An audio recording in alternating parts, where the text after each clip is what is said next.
Monsieur le Président, Monsieur le Directeur, Monsieur le Maire,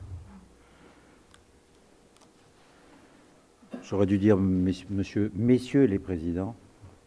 D'abord, je forme des vœux pour que notre vice-présidente, ou votre vice-présidente, notre vice-présidente de manière générale, récupère rapidement et sorte de l'hôpital. Vous échappez au fait que d'avoir 3 discours de veille, puisque nous avons perdu un de nos frères, et c'est à lui que je pense aussi aujourd'hui, en même temps que je pense à notre mère. Vous avez évoqué, monsieur le directeur, de la part de maman, trois combats. Celui de l'égalité entre les hommes et les femmes, celui de l'Europe, et au fond, je reviendrai sur le troisième après. Je voudrais reprendre cette situation parce que, au fond, quand on regarde où nous en sommes aujourd'hui, je ne suis pas sûr que mes parents, notamment maman, se réjouiraient de voir la situation.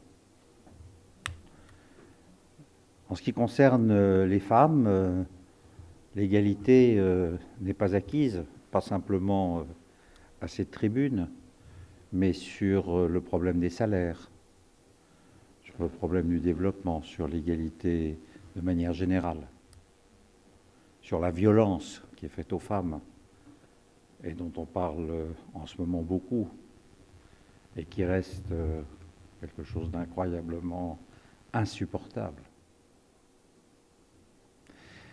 Sur le problème de l'Europe, on ne peut pas non plus se réjouir de la situation. Et ce qui se passe, le Brexit, mais aussi les conflits entre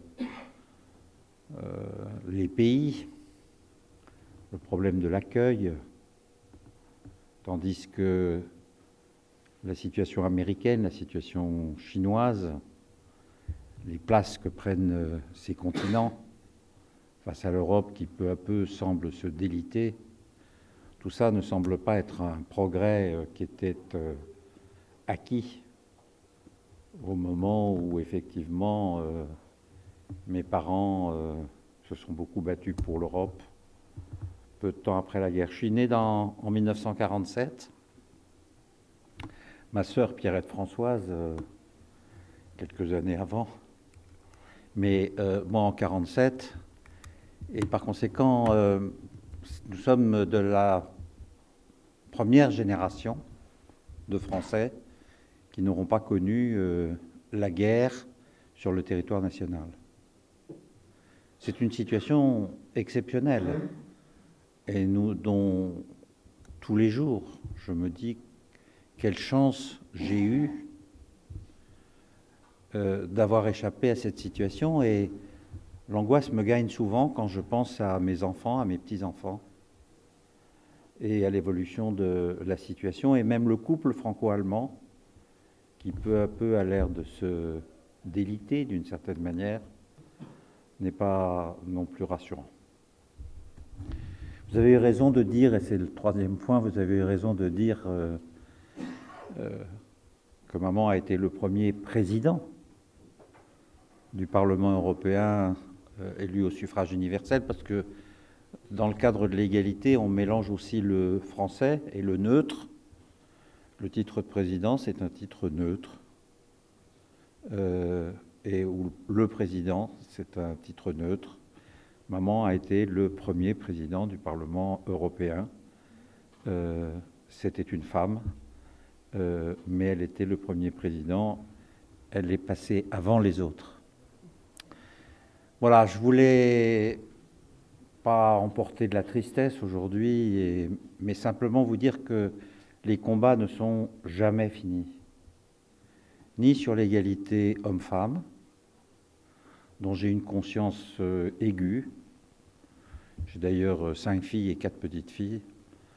Et je prends conscience des difficultés que les unes et les autres peuvent rencontrer dans leur existence.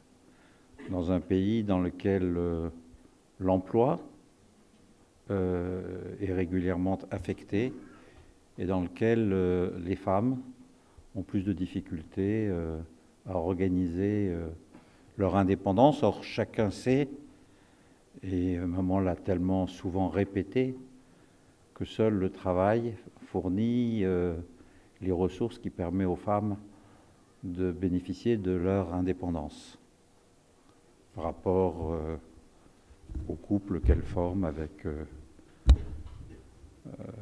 des hommes ou parfois des femmes.